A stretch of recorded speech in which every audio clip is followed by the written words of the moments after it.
Herkese merhabalar, kanalıma hoş geldiniz. Temizlik videosu isteyen arkadaşlarım için çok güzel bir video hazırladım. Detaylı bir şekilde bulaşık makinesi temizliği yapacağım. Bulaşık makinesi güzel yıkamıyor veya tam anlamıyla makine suyunu boşaltmıyorsa mutlaka bu yöntemi deneyin. Öncelikle makinenin filtre kapağını çıkartıyorum. Gördüğünüz gibi makinemin filtre kapağı düzenli olarak temizlememe rağmen leş gibi olmuş. Ben düzenli olarak ayda bir kere temizliğini yapıyorum. Gerçekten çok kötü arkadaşlar. Filtresini yıkamazsanız zamanla makinenin performansı düşecek. Bulaşıklarınız kirli bir şekilde güzel yıkanmayacaktır. O yüzden filtrenin mutlaka güzel bir şekilde yıkanması gerekiyor. Herhangi bir fırça veya sünger yardımıyla yıkayabilirsiniz. Şimdi ben birazdan yıkayacağım. Öncelikle 2 yemek kaşığı karbonatım var.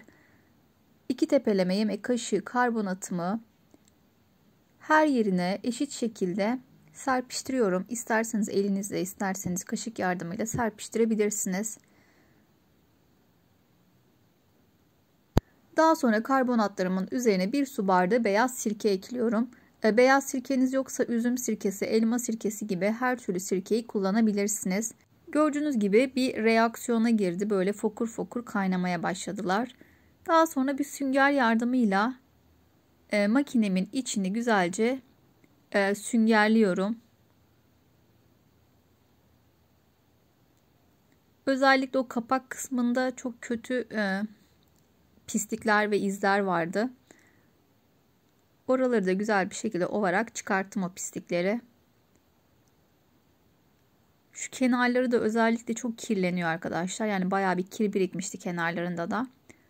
Oraları da güzelce süngerledim. Eğer pervanenizin içi bazen yemek artıklarıyla veya limon çekirdeği gibi ufak çekirdeklerle doluyor, pervaneyi de çıkartarak yıkayabilirsiniz. Ben içindeki bu ufak çekirdekleri bir bıçak yardımıyla o deliklerini genişleterek çıkarttım. Ama siz bunu yapmayın bence. Ben o şekilde yaptım, o şekilde çıkarttım yani. Şimdi o gider yerine ben kaynar su döküyorum arkadaşlar. Kaynar suyumu da döktükten sonra o gider yeri böyle bir tıkalıysa bir açılsın diye kaynar suyu döktüm. Şimdi filtreleri temizliyorum. Üzerine herhangi bir sprey temizleyici sıkarak bir diş macunu yardımıyla filtreleri yıkayabilirsiniz. Ya da yumuşak bir süngerle filtre temizliğini yapabilirsiniz. Ayda bir kere parçalarını bu şekilde temizlerseniz makinenizin hem ömrünü uzatmış olacaksınız hem de performansını arttırmış olacaksınız.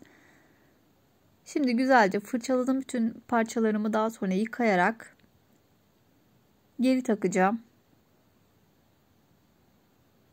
Eğer bulaşıklarımızın güzel yıkanmasını istiyorsak tabii ki bulaşık makinesini de temiz tutmamız gerekiyor ve temizlememiz gerekiyor düzenli olarak. Şimdi size temizledikten sonraki halini göstereceğim filtrenin. Gerçekten tertemiz oldu.